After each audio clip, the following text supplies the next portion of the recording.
ini. Dan sebentar kami akan mulai ibadah kami. Biarlah Kau mengurapi kami satu persatu Tuhan. Biarlah Roh Kudus-Mu ada di tempat ini. Dan Kau bertahta di tempat ini Tuhan.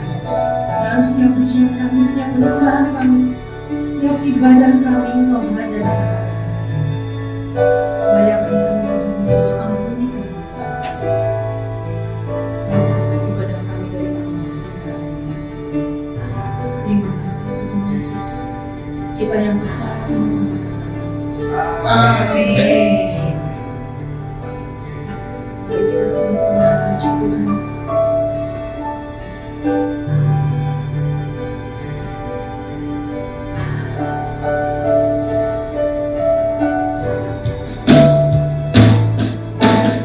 Alam semesta melukiskan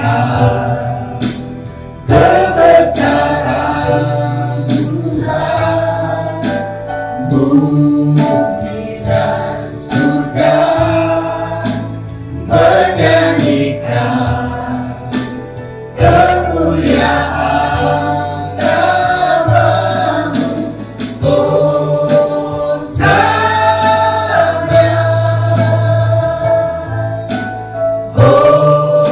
Hosana, layak dipuji disembah, Kaulah yang bertata dulu sekarang dan selamanya. Raja atas segala raja, nama-Mu besar dan mulia.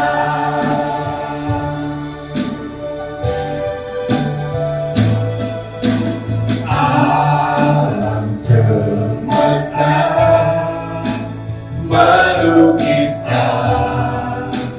kebesaran Tuhan, bumi dan surga menyanyikan kemuliaan nama-Mu.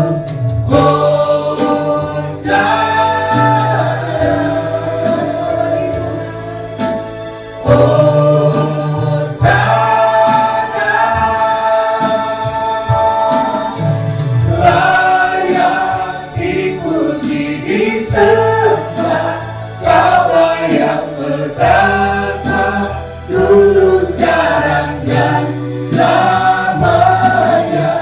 Raja atas segala raja, nama-Mu besar dan mulia. Layak dipuji disembah, Kaulah yang bertata dulu sekarang dan selamanya. Raja atas segala raja, nama-Mu besar dan mulia.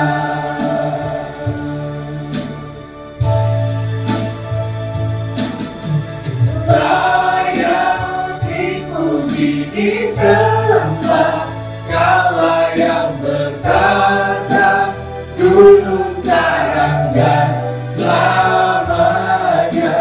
Raja atas segala raja, nama-Mu besar dan mulia. Haleluya, Bapak Ibu. Alam semesta melukiskan kebesaran Tuhan, bumi dan surga menyanyikan kemuliaan nama-Mu. Hosana,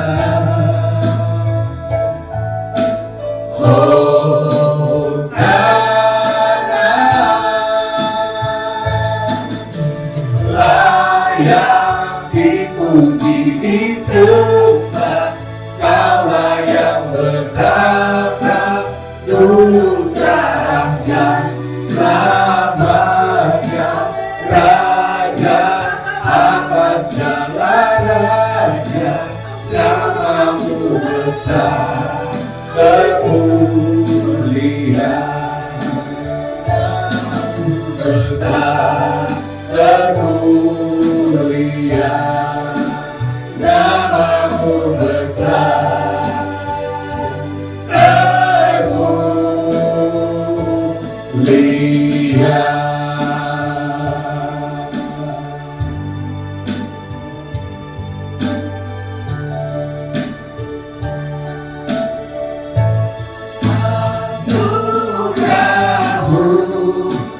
melimpah bagiku, selalu baru di setiap waktuku, kebenaranmu dan perkenananmu mengikutiku. Oh, anugerahmu melimpah bagiku, selalu baru di setiap waktuku, kebenaranmu dan perkenananmu mengikutiku sepanjang hidupku.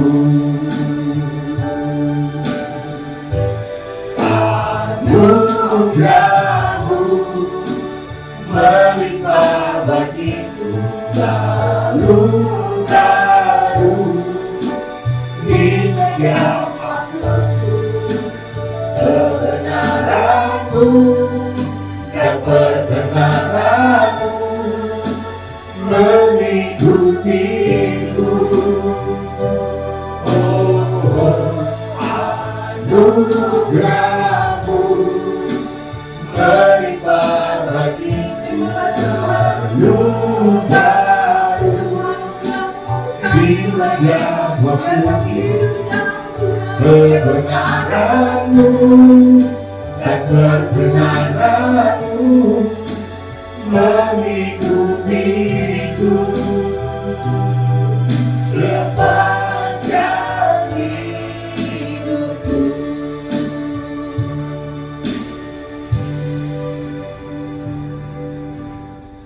Amin. Silakan duduk kembali untuk Bapak Ibu yang saat ini duduk.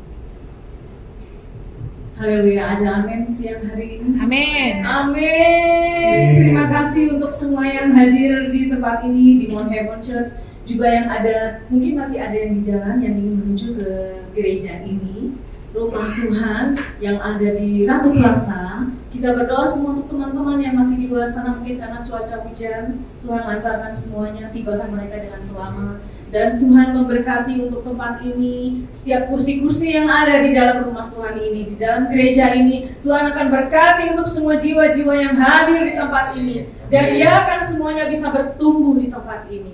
Kita sama-sama sukacita untuk memuji Tuhan. Mari kita memuji Tuhan dengan sukacita. Bapak Ibu, mari kita sama-sama berdiri.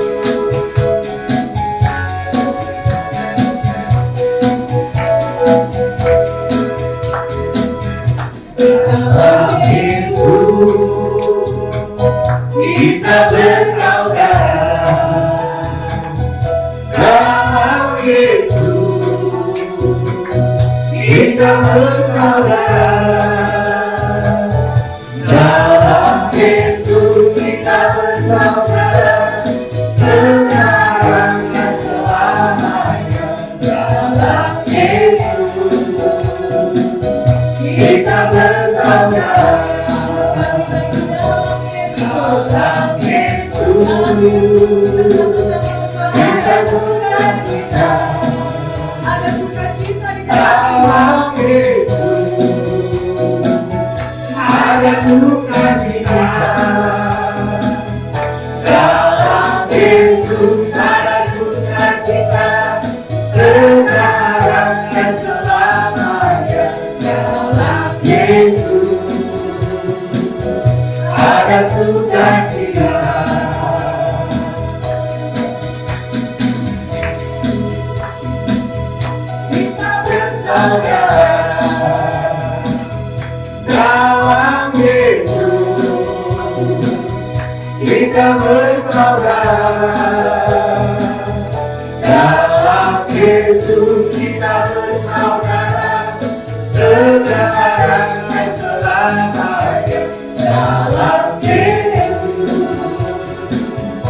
kita bersaudara.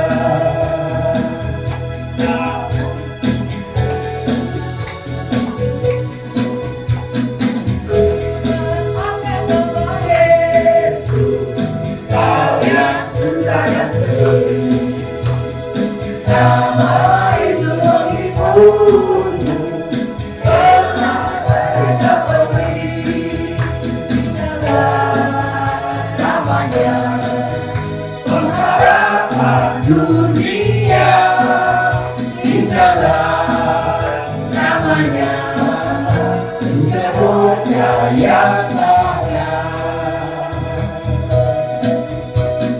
Kita mengenal Yesus, Kau yang susah dan sedih, nama itu menghiburmu, kemana saya mau pergi. Indahlah namanya, pengharapan dunia, indahlah namanya, sudah saudara yang takkan. Indahlah namanya, pengharapan dunia, indahlah namanya, sudah saudara yang takkan. Sudah saudara yang takkan. Sudah saudara yang takkan. Haleluya, puji Tuhan. Kami persilakan duduk kembali, Bapak Ibu. Ada sukacita terus di tempat ini ya, walaupun di luar sana hujan.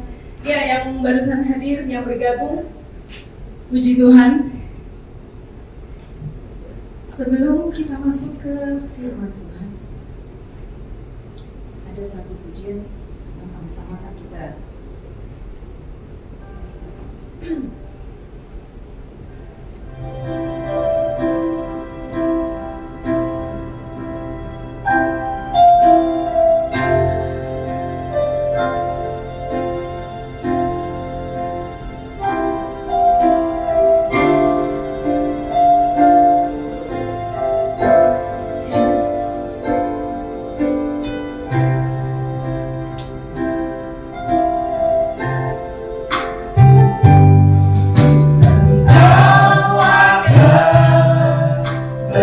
bersamaku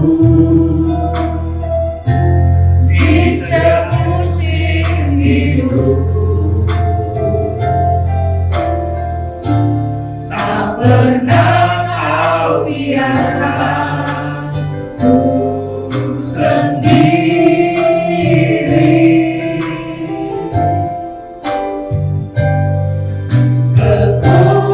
Kekuatan di jiwaku adalah bersamamu, tak pernah ku ragukan kasih-Mu.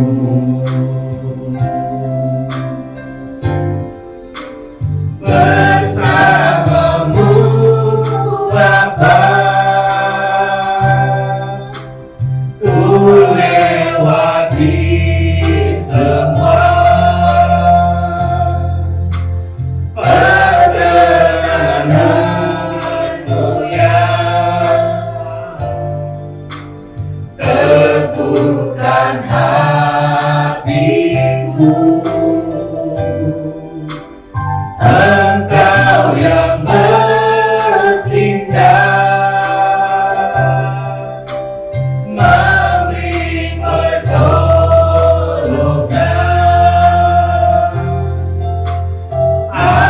anugerah-Mu besar melimpah bagiku.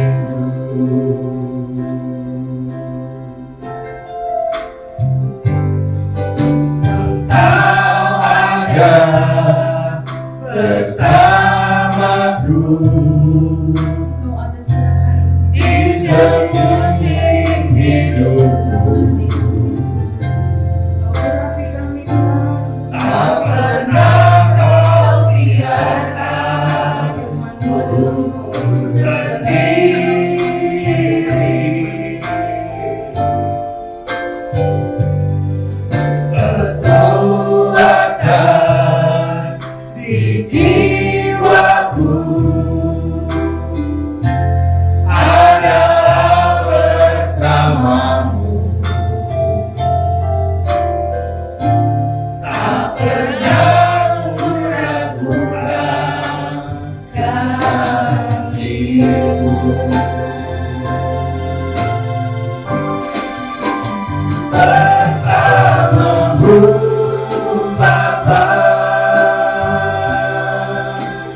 ku lewati semua perkenaanmu yang teguhkan hatiku. Engkau yang berindah memberi pertolongan.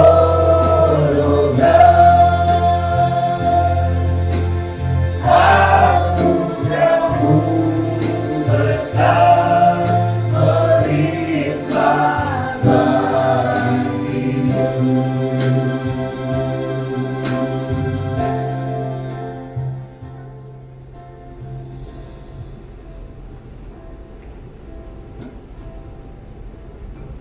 Haleluya. Mari kita tundukkan kepala kita arahkan hati dan pikiran kita kepada Tuhan. Terima kasih Tuhan untuk saat ibadah ini, ibadah kantoran, ibadah singkat yang hanya berlangsung 1 jam Tuhan.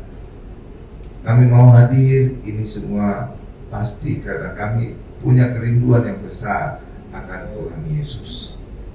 Kami telah memuji muliakan Tuhan dan sebentar kami akan mendengarkan firman-Mu. Urapi saya Tuhan, urapi setiap kami yang hadir, sehingga firman ini sungguh-sungguh isi hati-Mu, sehingga firman ini bisa menjadi rema di dalam kehidupan kami untuk menuntun kami dalam berjalan, menjadi terang bagi hidup kami. Terima kasih Tuhan, dalam nama Yesus kami siap mendengarkan firman-Mu. Haleluya, sama-sama kita berkata amin. Silakan duduk Bapak Ibu. Yang sudah duduk silakan duduk. Haleluya. Haleluya. Saya sapa dulu Bapak Ibu semua. Shalom Bapak Ibu.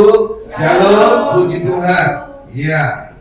Ini ibadah singkat karena itulah hanya 30 menit saya khotbah. Dan yang kita akan berkantor lagi, ya ini mungkin masa istirahat 1 jam. Nggak perlu khawatir karena ini ibadah singkat 1 jam. Dan setelah ibadah juga ada snack atau ya bukan snack lah, makan siang gratis. Jadi nggak perlu buru-buru. Oke ya, ya. Saya sapa dulu Bapak Ibu semua. Sudah saya sapa tadi? Sudah. Iya. Saya kesukaan itu. Ya, saya senang berjumpa dengan saudara. Apakah saudara senang berjumpa dengan saya? Amin. Iya, pasti dong, karena kita akan diberkati. Kecuali kalau saya akan mari saudara. Ya, judul khotbah saya hari ini adalah pemulihan manusia. Judulnya adalah pemulihan manusia. Apa judulnya Bapak Ibu? Pemulihan manusia. Kalau kita berbicara pemulihan, kita harus tahu kondisi awalnya bagaimana, terjadi perubahan, kemudian dikembalikan lagi sebagai kondisi awal. Itulah pemulihan. Itulah sebabnya khotbah ini saya akan buka dengan pada saat Allah menciptakan manusia. Apa yang terjadi? Mari kita lihat Kejadian 2 ayat 7. Iya, saya sudah lihat di depan juga ada. Ini saya akan bacakan ya, Kejadian 2 ayat 7. Ketika itulah Tuhan Allah membentuk manusia itu dari debu tanah dan mengembuskan nafas hidup ke dalam hidungnya. Demikianlah manusia itu menjadi makhluk yang hidup. Jadi awalnya Allah itu membentuk manusia itu dari debu tanah. Yang dibentuk apa? Adam, bukan Hawa. Oke ya. Ya, Hawa nanti dari tulang rusuk. Ya, jadi Adam itu laki-laki dibentuk dari debu tanah. Ya, baru kemudian ditiupkan nafas hidup dan manusia itu menjadi hidup. Itulah sebabnya juga Bapak Ibu kenapa laki-laki cenderung jorok, karena diciptakan dari debu tanah. Sedangkan perempuan dia cenderung bersih, ya, cenderung cantik. Kenapa? Karena dibentuk dari tulang rusuk. Itu bahasa aslinya itu dibentuk Allah. Wanita dengan laki-laki itu berbeda. Jadi kalau bentuk manusia itu kayak ada ciptakan dengan seni gitu loh Bapak Ibu. Makanya wanita itu cenderung punya nilai seni, nilai kecantikan, iya kan ya? Iya kan? Itulah sebabnya kalau bagian kecantikan umumnya wanita, ya kan? Kalau ada laki-laki cenderung ke wanita-wanitaan. Kayak di salon gitu. Ya, sebaliknya juga kalau wanita itu harusnya defaultnya itu adalah bersih. Tapi kalau wanita itu rada jorok, itu ada laki-lakinya. Makanya disebut tomboy.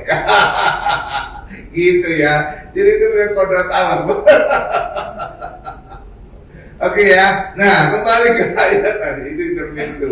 Ya, ice breaking itu perlu Bapak Ibu. Memulai, kalau enggak saudara kaku gitu ya. Harus ketawa-ketawa dulu.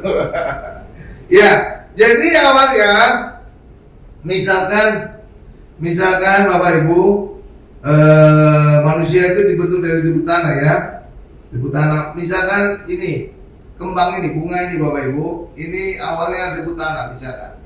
Lalu kemudian ayat Kejadian 27, Allah meniupkan nafas hidup, maka misalkan tisu inilah nafas hidup. Ditiup Allah. Dan apa yang terjadi? Sebenarnya ada 3 hal yang terjadi. Iya Bapak Ibu, 3 hal yang terjadi. Ketika Allah meniupkan nafas hidup, maka manusia itu menjadi hidup. Itu yang pertama. Yang kedua adalah manusia itu menjadi serupa dan segambaran. Kenapa? Ada roh Allah pada manusia. Oke, kedua ya. Yang ketiga, manusia itu menjadi penuh kuasa. Ya, ketiga. Kenapa? Itu Kisah Rasul 1:8. Kamu akan beroleh kuasa kalau Roh Kudus turun atas kamu. Itulah nafas Allah, Roh Kudus yang ditiupkan pada manusia. Itulah sebabnya manusia pertama itu penuh kuasa. Jadi ada 3, 1 Adam hidup, yang kedua Adam serupa segambar Allah, yang ketiga manusia itu berkuasa. Oke? Pak, mungkin saudara bertanya-tanya, seberkuasa apa Pak? Ya, Adam zaman dulu Pak. Nah, mungkin kira-kira demikian ya. Saudara tahu seberkuasa apa? Saudara lihat aja Tuhan Yesus. Itulah contoh manusia yang sempurna. Itulah kira-kira gambaran Adam zaman dulu sebelum jatuh dosa. Karena Yesus benar-benar mengosongkan dirinya menjadi hamba seperti manusia. Jadi inilah contoh manusia yang tanpa dosa dan berkuasa. Dan itulah kira-kira gambaran Adam. Ya kan Bapak Ibu? Jadi Adam itu berkuasa. Kira-kira seperti Tuhan Yesus. Karena Tuhan Yesus pada saat turun dunia itu menjadi manusia, tapi tanpa dosa. Itulah kira-kira gambar Adam. Dan Yesus penuh kuasa. Maka Adam zaman dulu juga penuh kuasa. Oke ya? Ya kira-kira demikian. Oke? Tetapi sayang disayang, anak kambing sayang Bapak Ibu. Ya, manusia itu, sebentar, sebelum saya lanjut ke situ. Alkitab juga dikatakan bahwa Alkitab itu dilahirkan oleh Roh Kudus, atau dalam bahasa aslinya dinafaskan oleh Allah. Itulah sebabnya ketika orang Kristen rajin membaca Alkitab, rutin membaca Alkitab, maka rutin dia mendapatkan nafasnya Allah. Itulah sebabnya ketika orang rutin rajin membaca Alkitab, maka dia semakin hidup, dia semakin sehat. Itu Bapak Ibu, dampaknya itu. Jadi kalau saudara ingin sehat, rajin aja baca Alkitab. Saudara akan menjadi hidup, semakin semakin sehat. Oke ya? Iya, itulah nafasnya Allah. Nah, kita lanjut tadi. Iya. Manusia itu kemudian jatuh dosa. Ya kan? Manusia kemudian jatuh dosa. Apa dampak dari dosa? Kekudusan tidak bisa bersatu dengan dosa. Terang tidak bisa bersatu dengan gelap. Itulah sebabnya ketika manusia jatuh dosa, maka roh Allah pergi meninggalkan manusia. Ketika roh Allah pergi meninggalkan manusia, yang tinggal apa? Debu tanah lagi. Kembali menjadi debu tanah. Debu tanah itu benda mati atau benda hidup? Mati, itulah sebabnya manusia disebut mati. Yang kedua, manusia tidak lagi serupa segambar Allah, karena roh Allah telah pergi meninggalkan manusia. Yang ketiga, manusia tidak lagi berkuasa, karena Roh Kudus telah pergi meninggalkan manusia. Oleh itu, apa yang semula didapatkan oleh manusia, 3 hal, hidup, serupa segambar Allah, dan berkuasa, hilang semua ketika manusia jatuh dalam dosa. Paham sampai sini Bapak Ibu? Bisa ngikuti saya ya? Haleluya, haleluya. Iya. Nah, kemudian Allah mengutuk setan. Coba kita lihat kutukan Allah kepada setan. Karena apa? Setan yang menggoda Hawa dan Hawa mengajak Adam untuk juga makan sama-sama buah ya pengetahuan yang baik dan jahat. Seandainya ini kita berandai-andai. Seandainya saat itu Adam menolak makan buah itu, ya, maka saudara tahu manusia itu tidak jatuh dosa. Kenapa Pak? Karena Alkitab berkata, ayat berkata, suami menguduskan istri, istri menguduskan suami. Jadi kalau hanya Hawa makan buah itu, Adam bisa menguduskan Hawa. Ya, sebaliknya juga, ya demikian. Tapi karena dua-duanya sudah makan, habis benar-benar jatuh dosa. Itu sebabnya dikatakan mereka sadar mereka telanjang ketika Adam juga makan buah itu. Tapi kalau ketika Hawa masih makan sendiri, belum ada disebutkan mereka sadar mereka telanjang. Benar itu? Iya, kenapa? Suami istri itu bukan lagi dua, tapi telah satu. Oke? Terus sebabnya ketika istri berdosa, suami bisa menguduskan istri. Sebaliknya kalau suami berdosa, istri bisa menguduskan suami. Oke, Bapak Ibu ya. Dan itu banyak kejadian. Saudara tahu, banyak pendeta-pendeta besar awalnya yang bertobat itu istrinya dulu. Iya, dan lewat istrinya dia doain suaminya. Akhirnya suaminya bertobat malah jadi pendeta. Iya Bapak Ibu. Contoh ada dua ya. Ya. Atau nggak boleh saya sebut namanya.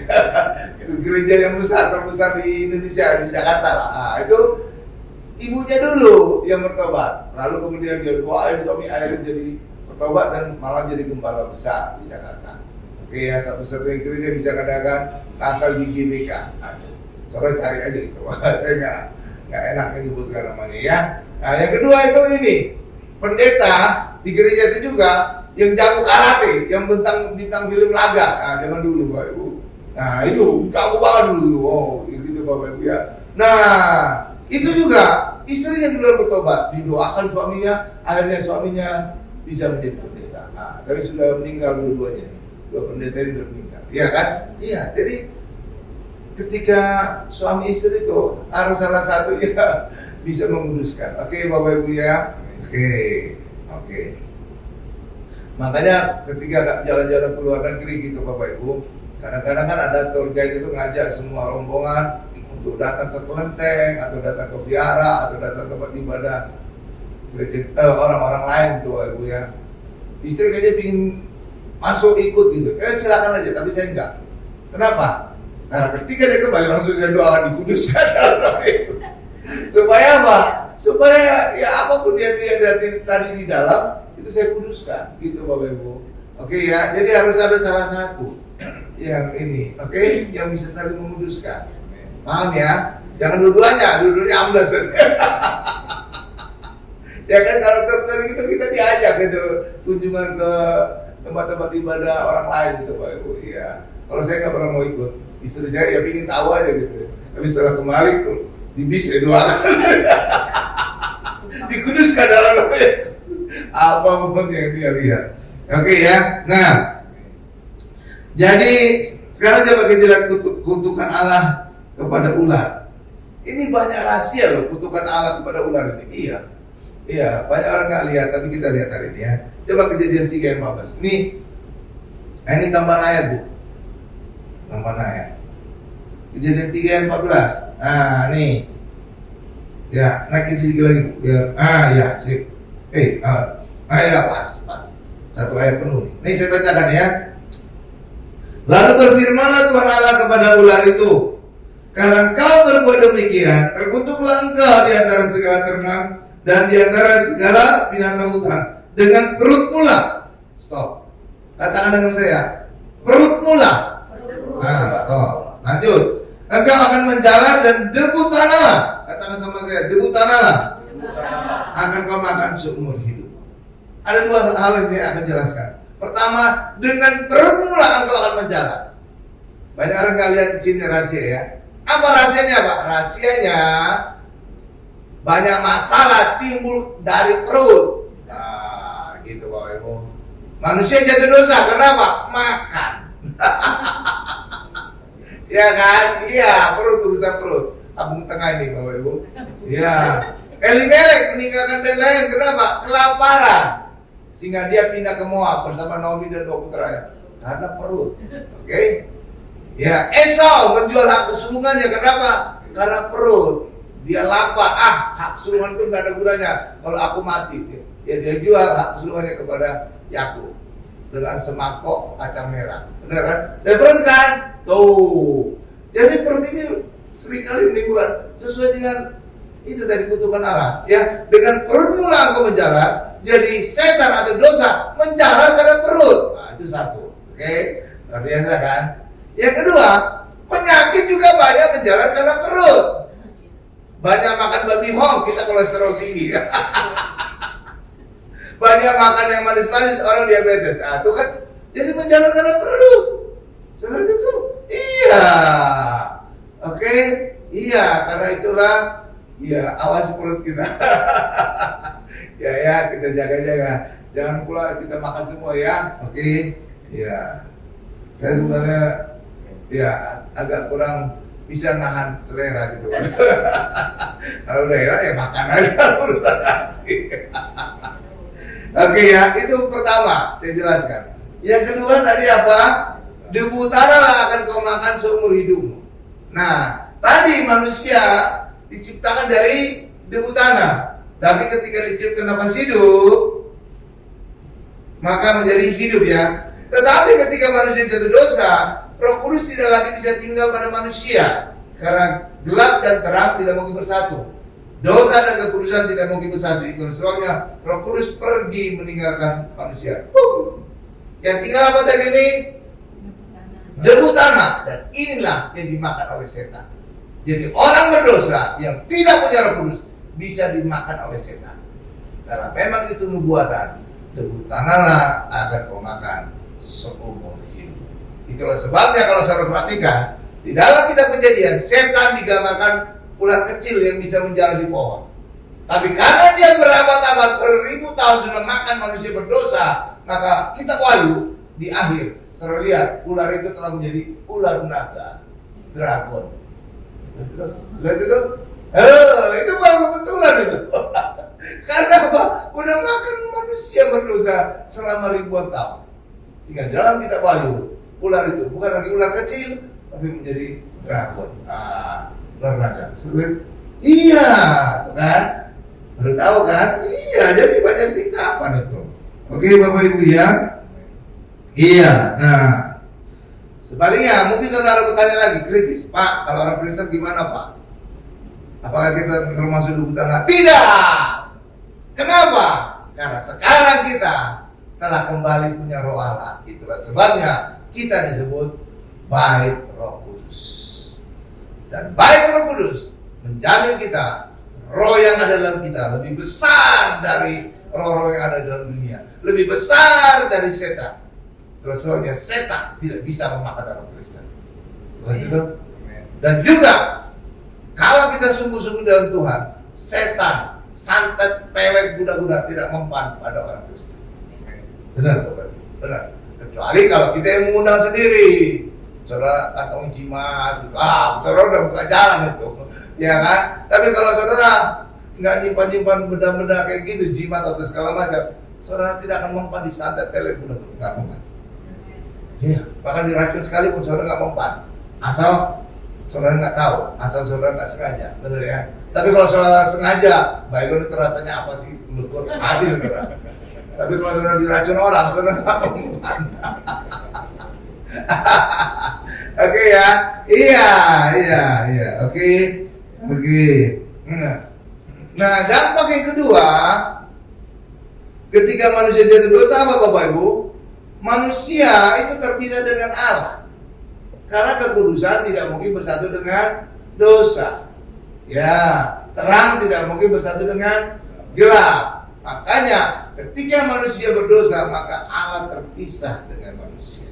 Itulah dikatakan Yesaya 59 ayat 1 sampai dengan 2. Dampaknya apa? Nanti kita lihat dampaknya.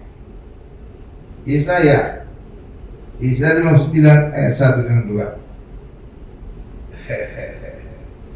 Jadi kalau saya khotbah itu banyak singkapan ya Bapak Ibu ya. Jadi saudara semakin tahu, oh gitu tuh. Ya. Bukannya saya hebat Bapak Ibu, bukan. Ketika saya mengkhotbahkan Tuhan Yesus, semua itu kayak tersingkap gitu Bapak Ibu. Tapi ketika orang tidak mengkhotbahkan Tuhan Yesus, orang itu pikirannya kayak berseluruh. Itu dikatakan di ayat juga. Ya, hanya dengan Kristus lah semua disingkapkan. Nah, makanya khotbahkan Kristus, saudara akan mendapatkan banyak singkapan. Oke? Kalau saya itu selalu khotbah tentang Tuhan Yesus. Nggak pernah saudara mendengar saya khotbah di luar Yesus. Benar? Iya. Dan Yesaya 59 ayat 1 dan 2. Nih saya bacakan.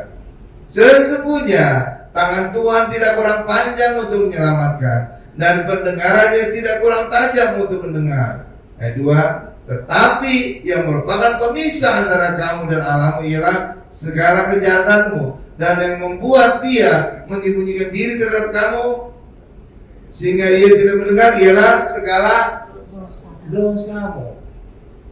Jadi dosa itu membuat Allah terpisah dari manusia, membuat Allah sembunyi dari manusia. Sehingga apa? Tangan Tuhan tidak menolong, telinga Tuhan tidak mendengar doa kita. Karena itu, ya itulah sebabnya. Kenapa orang tetangga sendiri juga, tetangga sebelah juga selalu mengatakan doa orang Kristen itu tokcer. Kenapa? Karena orang Kristen itu orang benar. Dosanya sudah dihapus, sehingga apa? Tangan Tuhan siap menolong kita, telinga Tuhan siap mendengar doa kita. Karena itulah ayat berkata, doa orang benar, jika doa dengan yakin didoakan, besar kuasa. Itu hubungannya. Tapi ketika kita bukan orang benar, tangan Tuhan tidak akan menolong kita, telinga Tuhan tidak mendengar doa kita. Terpaham itu?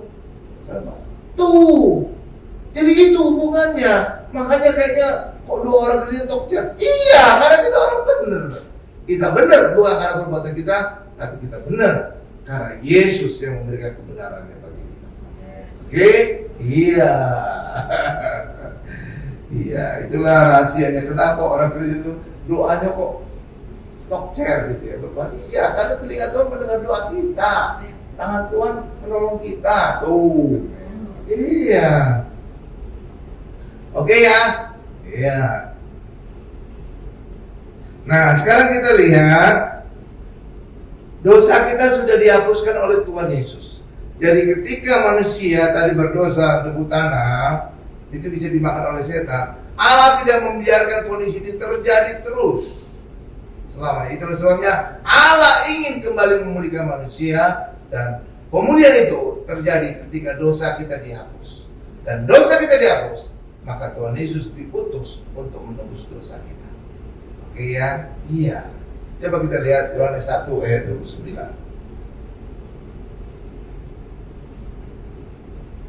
Jadi ketika dosa kita dihapus, kita menjadi Maha Kudus, bukan kudus loh Bapak Ibu ya. Ya, Maha Kudus. Buktinya kita Maha Kudus oleh darah Yesus. Roh Kudus mau turun atas kita dan menjadikan kita baik Roh Kudus. Roh Kudus itu Allah yang menuntut orang Maha Kudus. Benar Bapak Ibu ya? Kalau enggak kita Maha Kudus, cici Roh Kudus itu turun atas kita. Apalagi menjadikan kita baik Roh Kudus. Iya, cici. Itu ibarat saudara datang ke toilet di mall atau di mana gitu tempat umum. Saudara lihat jorok banget. Saudara masuk enggak? Enggak kan? Tiba-tiba ya baunya aja udah dahsyat men. Gitu ya. Saudara pasti akan keluar kan? Ya kan? Nah, kira-kira demikianlah Roh Kudus. Ketika dia melihat manusia masih berdosa, itu kayak melihat toilet yang kotor tadi. Tapi ketika melihat orang Kristen yang percaya kepada Tuhan Yesus, kita telah dikuduskan, bahkan menjadi Maha Kudus, sehingga Roh Kudus bukan hanya datang, tinggal di dalam kita, menjadikan kita baik Roh Kudus. Kan dahsyat kan? Itu menjadi bukti orang Kristen itu bukan hanya sekedar kudus, Maha Kudus. Karena itu orang Kristen jangan mengadakan perbuatan baiknya untuk menjadi kudus. Ya, ada ajaran di tempat lain gitu Bapak Ibu. Kita harus kudus, pikiran, ucapan, perbuatan. Tidak mungkin terjadi. Kenapa? Yesaya 64 ayat 6 berkata, kesalehanmu, kekudusanmu seperti kain kotor. Itu bukan kata saya, kata ayat Yesaya 64 ayat 6. Iya Bapak Ibu. Iya. Makanya kalau perbuatan kita kalah gitu Bapak Ibu. Iya, bahkan orang Kristen jangan coba-coba bandingkan dengan tetangga juga. Kalau jauh, saudara. Benar Pak Ibu, kalau jauh. Ibadah ini mereka 5 kali, saudara berapa kali? Yang mungkin sampai kami sama minggu 2 kali lah seminggu. Mereka seminggu 5 kali 7, 35 kali. Tahu kan bedanya kan? Iya, begitu juga cara berpakaian juga yang ekstrim. Mereka tertutup dari atas ke bawah. Iya kan? Ya kita kadang-kadang you can see everything. Untuk menunjukkan kulit yang mulus, oh you can see. Iya. Iya, ya kan? Makanya jangan kita andalkan perbuatan baik kita. Kita kudus hanya oleh darah Yesus. Oke, Bapak Ibu ya. Bahkan kita menjadi Maha Kudus. Sehingga Roh Kudus mau turun dan menjadikan kita baik Roh Kudus. Amin. Oke. Iya. Nah, coba kita lihat Yohanes 1 ayat 29b. Ini saya bacakan ya. 29b aja ya, yang ada tanda petiknya. Lihatlah anak domba Allah yang menghapus dosa orang Kristen, bukan. Dosa dunia. Jadi yang dikuduskan Yesus bukan hanya orang Kristen, tapi seluruh dunia. Jadi pada saat Yesus mati di atas kayu salib, seluruh dunia dikuduskan, seluruh dunia diampuni dosanya, dan nama mereka tercatat seluruhnya dalam kitab kehidupan di surga. Tetapi dengan berjalannya waktu, ya mereka tidak percaya kepada Yesus, maka satu demi satu nama mereka dihapus dari kitab kehidupan. Iya, dihapus Bapak Ibu. Iya, makanya ada ayat berkata dihapus dari kitab kehidupan kan? Iya, bukan tercatat dalam kitab kehidupan, enggak, dihapus satu-satu. Karena semula awalnya seluruh dunia tercatat dalam kitab kehidupan. Lewat penebusan Yesus. Karena Yesus menebus seluruh dunia berabad-abad. Oke ya, Bapak Ibu ya. Tapi ketika mereka hidup dan mereka tidak percaya Yesus, satu demi satu dihapus. Termasuk juga orang Kristen sekarang ini. Kalau saudara baca kitab Wahyu, pada akhir zaman gereja telah menyingkirkan Yesus. Iya. Itu ada 2 bukti dalam kitab Wahyu. Kitab Wahyu pertama adalah bahwa ada tanda 66 pada tangan kanan dan pada dahi. Itu menunjukkan apa? Tangan kanan itu menunjukkan kekuatan, dahi menunjukkan hikmat. Jadi pada akhir zaman orang Kristen tidak lagi mengandalkan Tuhan Yesus sebagai kekuatan Allah dan hikmat Allah. Tapi mereka telah mengandalkan kekuatannya sendiri dan hikmatnya sendiri. Oke Bapak Ibu ya? Iya. Itu Bapak itu udah warning, udah peringatan dari Alkitab itu. Oke ya, 66 itu tanda angka manusia. Jadi manusia telah mengandalkan kekuatan sendiri. Yang kedua, yang telah dibuat oleh kitab Wahyu adalah Tuhan Yesus berdiri di depan pintu mengetok. Ya, ini jangan saudara beli fotonya ini ya. Ini sebenarnya kurang bagus. Kenapa? Yesus itu bukan di depan pintu mengetok. Harusnya Yesus itu ada di dalam rumah. Jadi Yesus pada akhir zaman sudah digambarkan di luar rumah.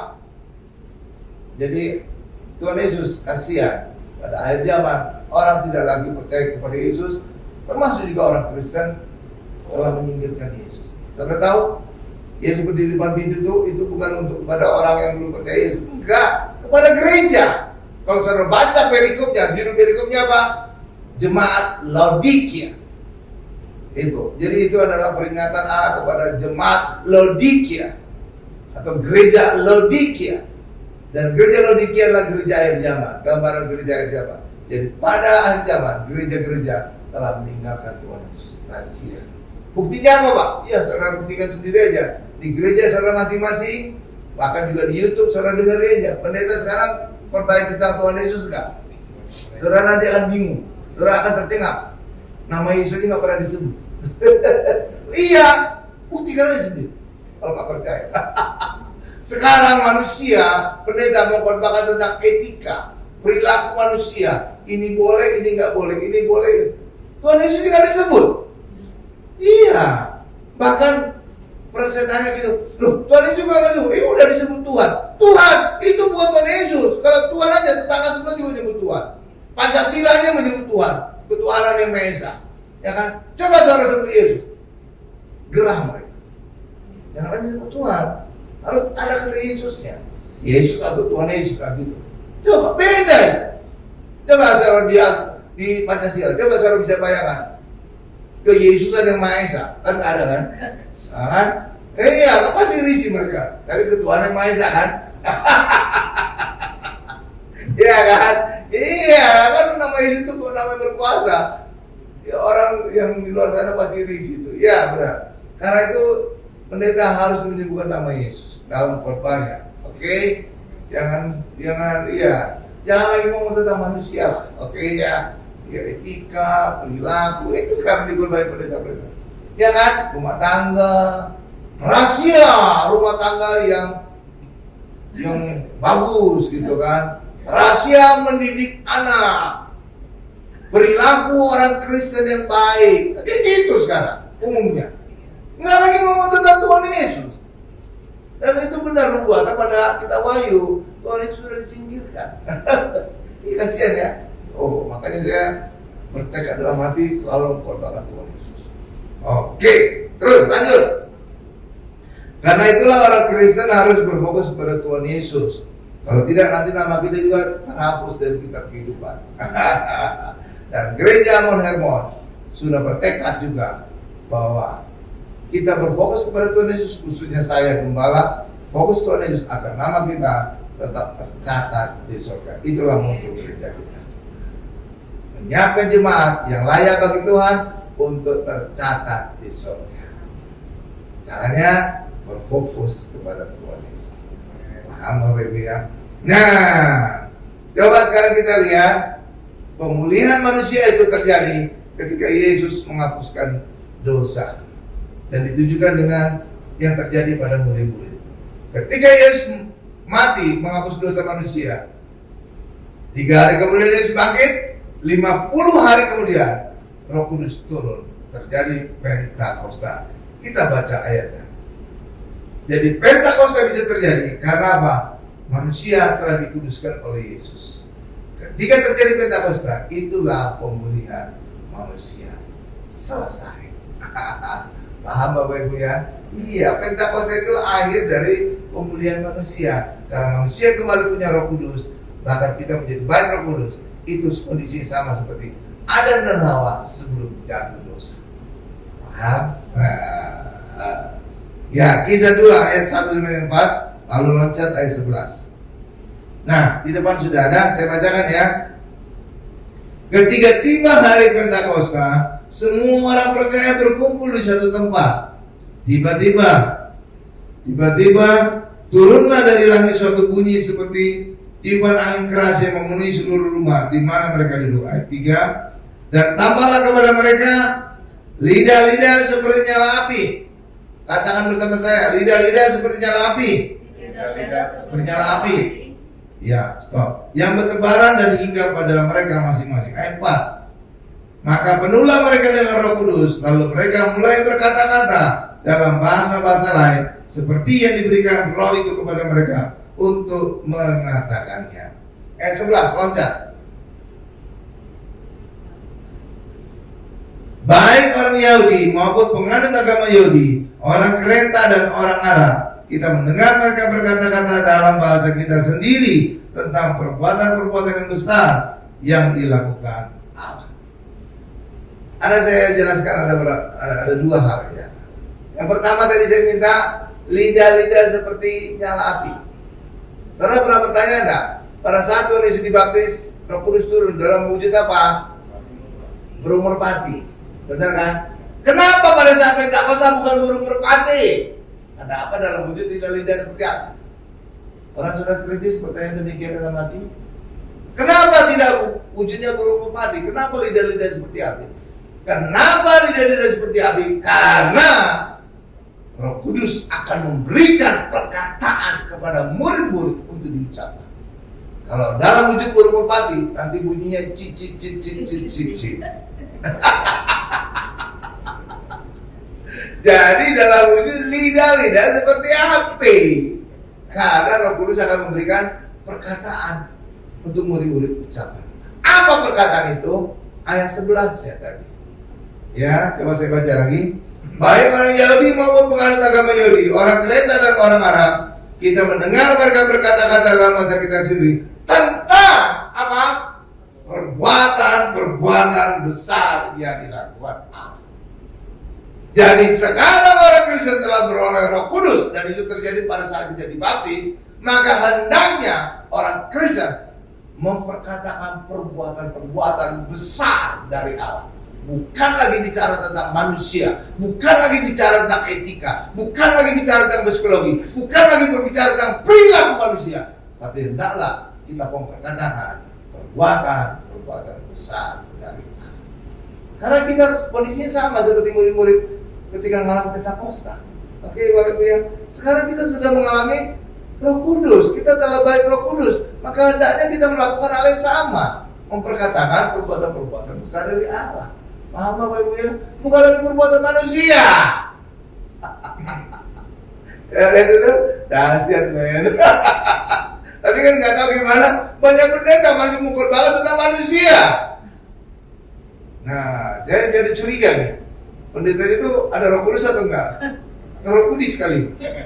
Hah? Iya, kalau ada Roh Kudus pasti harus mengatakan seperti yang diperkatakan oleh murid-murid saat Pentakosta. Perbuatan besar dari Allah. Oke, tuh. Ada ayat itu. Nah, itu satu hal. Haleluya. Ada satu lagi yang menggelitik saya. Ada pendeta besar mengajarkan tentang adanya Pentakosta ketiga. Waduh, menurut saya ini ngawur. Kenapa ngawur? Karena Pentakosta itu artinya apa? Pentakosta hari ke-50. Hari ke-50 dari apa? Dari kebangkitan Tuhan Yesus. Oke? Jadi Pentakosta itu tidak berdiri sendiri, tapi dikaitkan dengan kebangkitan Yesus. Jadi kalau ada pengajaran tentang Pentakosta ketiga, berarti dia menganggap Yesus disalibkan 3 kali, bangkit 3 kali, naik ke surga 3 kali. Kan ngawur banget. Tuh, bukan kata saya, kata ayat. Oke? Karena Pentakosta itu tidak berdiri sendiri, harus dikaitkan dengan kebangkitan Yesus. Jadi kalau ada pengajaran Pentakosta ketiga, berarti Tuhan Yesus mati 3 kali, bangkit 3 kali, naik ke surga 3 kali. Aduh, super ngawur. Oke, saudara lihat itu? Iya. Sorry pendeta. Iya. Ini saya belajar firman. Saya tidak bermaksud mengkritik saudara. Saya tidak menyebut nama saudara. Walaupun saya tahu orangnya. Saudara juga mungkin tahu. Oke ya. Tapi saudara lihat itu. Pentakosta selalu dikaitkan dengan kebangkitan Yesus. Tidak bisa berdiri sendiri. Mereka menyebutkan tentang Azusa Street. Itu bukan Pentakosta. Itu KKR, kebaktian kebangunan rohani. Dalam bahasa Inggrisnya jelas disebut revival. Revival. Bisa bahasa Inggris atau tidak sih? Revival itu artinya KKR, bukan Pentakos. Bahasa Inggris Pentakos adalah Pentakos. Iya. Makanya kalau dikaitkan dengan Azusa Street, itu bukan Pentakosta, Neng. Itu adalah revival, KKR. Oke, jadi saudara bisa paham ya. Nanti kalau ada teman saudara yang bilang ada Pentakosta ketiga, katakan itu bukan Pentakosta, Neng. Itu revival. Baca aja ayatnya, cari aja di YouTube. Tulisannya jelas itu. Revival. Oke? Bapak Ibu ya? Oke. Ya sampai kita tahu kalau ini serius ini. Haleluya, supaya saudara atau yang menonton nanti bisa menelan. Walaupun ini rada-rada keras dan pahit. Ya, oke ya. Ya. Oke ya. Nah, jadi Pentakosta itu bisa terjadi karena apa? Turunnya Roh Kudus itu bisa terjadi. Kenapa? Karena murid-murid telah dikuduskan terlebih dahulu oleh darah Yesus. Oke Bapak Ibu ya. Iya, kalau belum dikuduskan oleh darah Yesus, Roh Kudus itu tidak mungkin pergi datang kepada manusia. Iya, nggak mungkin kekudusan menyatu dengan dosa. Tidak mungkin terang menyatu dengan gelap. Jadi syarat terjadinya Pentakosta harus ada pengudusan oleh darah Yesus terlebih dahulu. Paham Bapak Ibu ya? Iya, itulah sebabnya Pentakosta didahului dengan kematian Yesus. Paham? Iya, itu satu paket. Nggak boleh hanya Pentakosta sendiri, nggak bisa. Pentakosta itu tidak bisa berdiri sendiri.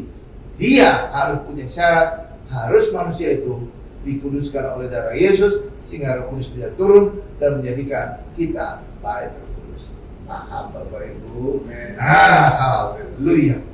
Nah, jadi 12 murid itu mengalami Pentakosta di mana? Di loteng atas.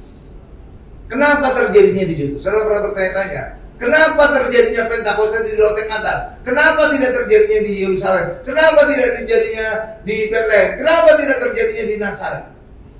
Saudara pernah kritis nggak bertanya? Kenapa Pentakosta itu terjadi di loteng atas itu? Saudara tahu kenapa? Karena di tempat itu sebelumnya Yesus mengadakan perjamuan kudus bersama murid-murid. Ya, jadi bukan hanya darah Yesus itu menguduskan murid-murid yang ikut perjamuan kudus, bahkan tempat itu juga dikuduskan sehingga Roh Kudus bisa turun di tempat itu. Paham ya? Oh, jadi ada kaitannya semua. Allah itu gak asal-asalan. Dan ini bisa kita aplikasikan dalam kehidupan sehari-hari. Apa aplikasinya, Pak?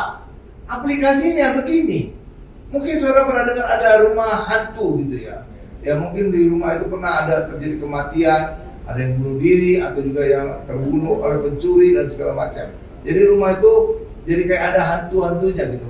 Saudara gampang gitu. Adakan saja perjamuan kudus di rumah itu yang ada dikatakan ada roh jahat atau ada hantunya.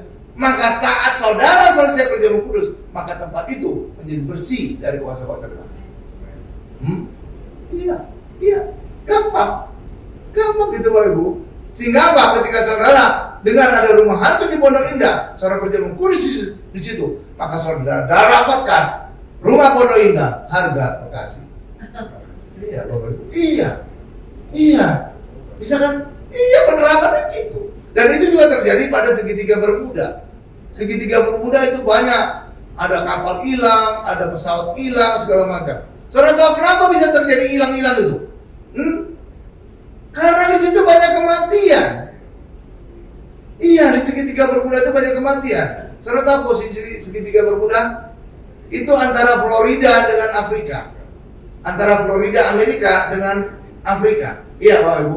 Nah, zaman dulu banyak kematian. Kenapa?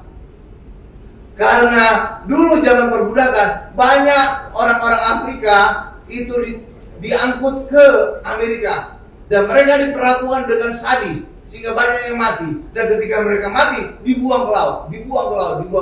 Sehingga apa? Segitiga Bermuda itu jadi kuburan, dan kuburan di situ banyak setan. Itulah sebabnya banyak setan gentayangan di situ sehingga banyak pesawat, banyak kapal hilang. Tetapi ketika itu disadari oleh orang Kristen, maka mereka kemudian berlayar ke segitiga Bermuda, mengadakan perjamuan kudus di segitiga Bermuda. Maka sejak saat itu tidak ada lagi setan yang gentayangan, sehingga tidak ada lagi kapal atau pesawat yang hilang. Kan? Biasa kan? Clean. Rumah-rumah saudara juga jika ada saudara rasa ada kuasa-kuasa gelap, adakan perjamuan kudus di tempat itu. Kok bisa ada Pak rumah saya? Padahal saya bukan penyembah berhala. Saudara memang bukan penyembah berhala. Tapi waktu rumah itu dibangun, tukang-tukang saudara seringkali mengundang setan ke tempat itu. Gimana wujudnya Pak? Wujudnya seringkali tukang-tukang itu berkata, Pak, kami sudah kebiasaan bangun rumah ada taruh standar pisang di atas gitu kan. Oh Pak, kami biasa bangun rumah Pak, tanam kepala kebo di rumah itu kan. Iya, itu tukang-tukang itu sebenarnya yang buat gara-gara sehingga rumah saudara jadi ada setannya. Nah kan, pernah kan saudara alami kan? Iya, tukang-tukang yang bilang, Pak, biasanya kita ada ritual, ada standar pisang ditaruh di atas, di langit-langit, ya kan? Iya, kubur kepala kebo, iya. Tapi saudara nggak perlu khawatir, ada solusi. Solusinya adalah adakan perjamuan kudus di tempat itu. Nggak harus pendeta, saudara sendiri bisa. Oke ya, maka ketika saudara ada perjamuan kudus, maka tempat itu tidak ada lagi setan. Rumah saudara menjadi bersih dari segala kesalahan. Amin. Nah, itu yang terjadi pada saat Pentakosta. Kenapa Pentakosta terjadi di Laut Tengah Atas? Karena beberapa hari sebelumnya Tuhan Yesus mengadakan perjamuan kudus di tempat itu bersama murid-murid. Yang sekarang dikenal dengan The Last Supper. Oke ya, iya The Last Supper. Jadi kalau The Last Supper artinya apa itu? Kapan perjamuan kudus itu terjadi? Tengah malam. Supper itu artinya makan malam tapi sudah agak mendekati tengah malam. Kalau sudah malam aja dinner ya. Tapi kalau udah mendekati tengah malam itu supper. Oke ya. Jadi perjamuan kudus itu disebut Last Supper, berarti apa? Itu diadakannya di tengah malam. Ya, paham ya? Saudara hari ini belajar banyak. Oke ya, mantap. Ya, jadi pada saat Pentakosta, Roh Kudus turun atas murid-murid sehingga murid-murid dipulihkan kembali seperti Adam dan Hawa sebelum jatuh dosa. Oke Bapak Ibu ya. Dan ketika murid-murid mengalami Pentakosta turunnya Roh Kudus, apa yang terjadi? 3 hal tadi yang dialami oleh Adam akan mereka alami juga. Pertama, ketika Roh Kudus turun atas mereka menjadi hidup. Atau yang kedua, mereka menjadi serupa sesama Allah karena Roh Allah ada pada mereka. Yang ketiga, hidup mereka berkuasa. Terus sebabnya saudara imani juga dalam diri saudara. Aku hari ini hidup karena Roh Kudus ada dalam diriku. Yang kedua, aku hari ini serupa sesama Allah. Yang ketiga, aku hari ini hidup penuh dengan kuasa. Amin Bapak Ibu. Kita tundukkan kepala kita. Terima kasih Tuhan untuk firman-Mu hari ini. Hari ini kami diajar secara luar biasa tentang pemulihan manusia. Manusia awalnya Adam dan Hawa. Adam diciptakan dari debu tanah, kemudian ditiupkan nafas hidup, akan dia menjadi hidup serupa dengan Allah dan penuh kuasa. Tetapi dosa membuat semuanya hilang. Tetapi lewat penebusan Yesus, kami manusia dikuduskan dari segala dosa, dan ketika kami telah dikuduskan oleh darah Yesus, maka Roh Kudus bisa turun atas kami dan menjadikan kami baik Roh Kudus. Sehingga lewat Roh Kudus dalam diri kami membuat kami hidup, membuat kami serupa dengan Allah, dan membuat kami juga menjadi hidup dengan kuasa. Terima kasih Tuhan untuk firman-Mu. Dalam nama Tuhan Yesus kami berdoa dan mengucap syukur. Haleluya. Sama-sama kita berkata amin.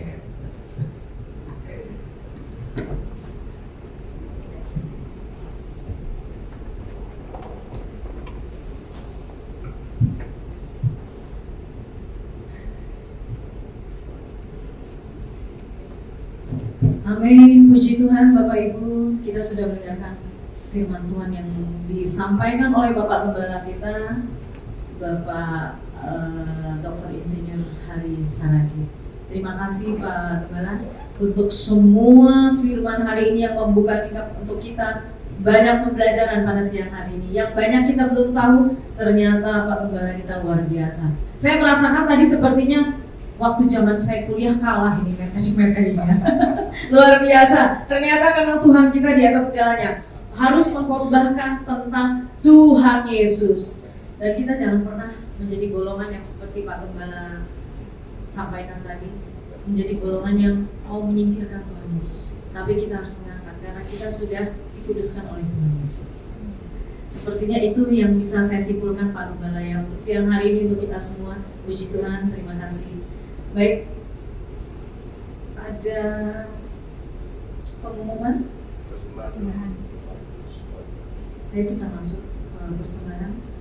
Tugas bisa menjalankan persembahan. Mari kita nyanyikan pujian.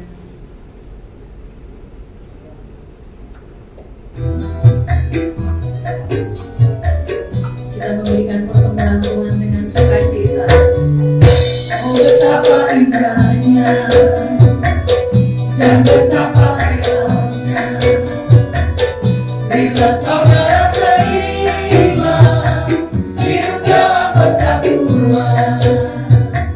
Oh betapa indahnya dan betapa eloknya bila saudara seiman hidup dalam persatuan.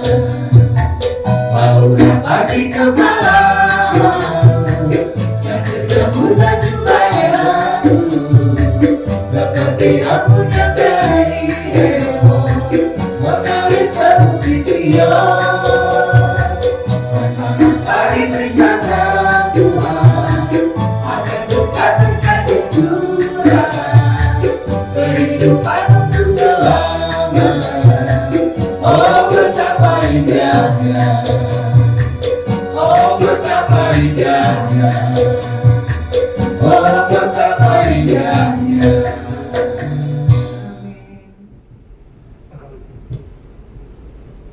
Baik, ada pengumuman yang harus saya informasikan semua untuk Bapak Ibu.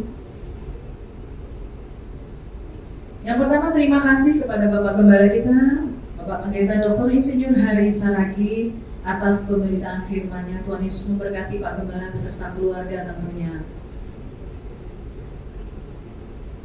Hari Jumat kita ada praise worship pada pukul 18, yaitu tepatnya jam 6 sore. Untuk Bapak Ibu yang sudah hadir pada siang hari ini, besok lagi kita masih ada puji-pujian untuk menyembah Tuhan. Dan tidak bosan-bosan selama mencari Tuhan.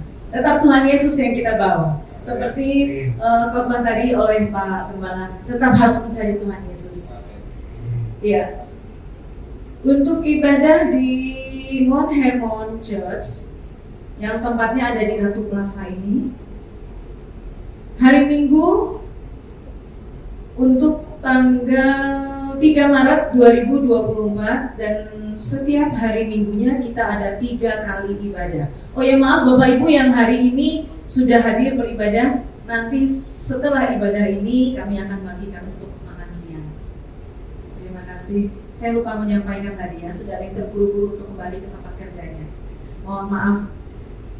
Hari Minggu tanggal 3 Maret jam 10.30 ada Pak Gembala kita, Bapak Pendeta Insinyur Hari Saragi yang membawakan firman di ibadah pertama, dan ibadah kedua pukul 13.30 di sini ada Pak Pendeta Tommy Sangga, dan ibadah ketiga pada pukul 15.30 Pak Pendeta Henry Suwarno. Dan di ibadah tengah minggu ada 2 kali ibadah di hari Kamis dan Jumat, dan seperti siang hari ini hari Kamis, dan minggu depan di hari Kamis tanggal 7 Maret ada Bapak Pendeta Inyoman Agus pada pukul 12 siang, dan juga berikut free snack atau juga lunch ya untuk makan siang. Dan hari Jumat ada Pendeta Anto Superboy Praise and Worship jam 18 ya, ada free snack juga, dan diinfokan untuk semua Bapak Ibu yang hadir pada ibadah siang hari ini bisa hadir lagi besok, kita sama-sama memuji Tuhan dan menyembah Tuhan di tempat ini di Mount Hermon. Tentunya jangan lupa kalau naik kendaraan kita turun di mana? Ratu Plaza. Puji Tuhan. Nah, ini ada Mount Hermon akan segera dibuka misteri Bukit Tengkorak. Luar biasa. Ibadah singkapan rahasia Alkitab menjelang Paskah. Dan pembicara adalah Bapak Pendeta, Bapak Gembala kita juga, Pendeta Dr. Insinyur Hari Saragi, pada hari Jumat 8 Maret 2024 jam 16 WIB 4 sore. Untuk Bapak Ibu semua, sepertinya hari ini bukan hanya ingin meluangkan waktu, tapi kita sama-sama wajib hadir di hari ini. Baik, amin. Ada sukacita? Coba tepuk tangan untuk Tuhan Yesus. Haleluya. Bagi jemaat yang membutuhkan pelayanan untuk konseling, Mount Hermon juga membuka untuk mendoakan saudara-saudara kita yang sakit di rumah ataupun di tempat usaha, dan juga doa untuk penguburan dan penghiburan serta pelayanan lainnya. Juga dapat menghubungi Ibu Odi ya. Nomor telepon ada semua tertera. Ibu Odi sudah hafal ya, yang selalu duduk di sebelah kanan saya. Ya. Dan juga ini untuk mendapatkan informasi semua yang ada di gereja kita Mount Hermon, bisa scan langsung di depan mimbar, di depan panggung sudah ada ya, untuk Bapak Ibu mau membagikan firman maupun berbagi untuk teman-teman saudara-saudara yang belum mengenal Tuhan, maupun yang ingin hadir di tempat ini tapi masih banyak sekali yang belum tahu bagaimana seperti apa Mon Hermon, banyak informasinya bisa scan langsung di tempat ini. Baik, terima kasih.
Benar, Tuhan Yesus, Engkau adalah Allah yang syadai, Allah Maha Besar, Allah Maha Kuasa, dan berkat-Mu melimpah atas kami. Terima kasih Tuhan Yesus untuk saat ibadah ini, kami telah memuji muliakan nama-Mu, kami juga telah diajar oleh firman-Mu Tuhan. Terima kasih Tuhan, berkati setiap kami yang hadir, yang ingin kembali bekerja, agar mereka kembali bekerja di kantor Tuhan, dan mereka mendapatkan makanan jasmani juga. Terima kasih Tuhan Yesus, berkati juga negara kami. Dan sebentar kami akan akhiri ibadah kami ingin beroleh berkat-berkat dari Bapa yang Maha Kuasa. Mari Bapak Ibu angkat kedua tangan kita, siapkan hati kita untuk menerima berkat-berkat dari Allah Bapa yang Maha Kuasa. Berkat dari Allah Bapa yang Maha Kuasa, kasih karunia dari Tuhan Yesus serta penyertaan Roh Kudus menyertai kita mulai hari ini sampai selama-lamanya. Haleluya, sama-sama kita berkata amin.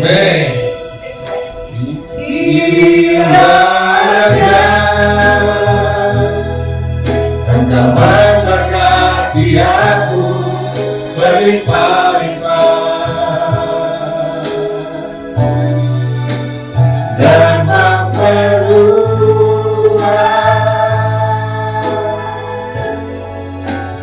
daerahku,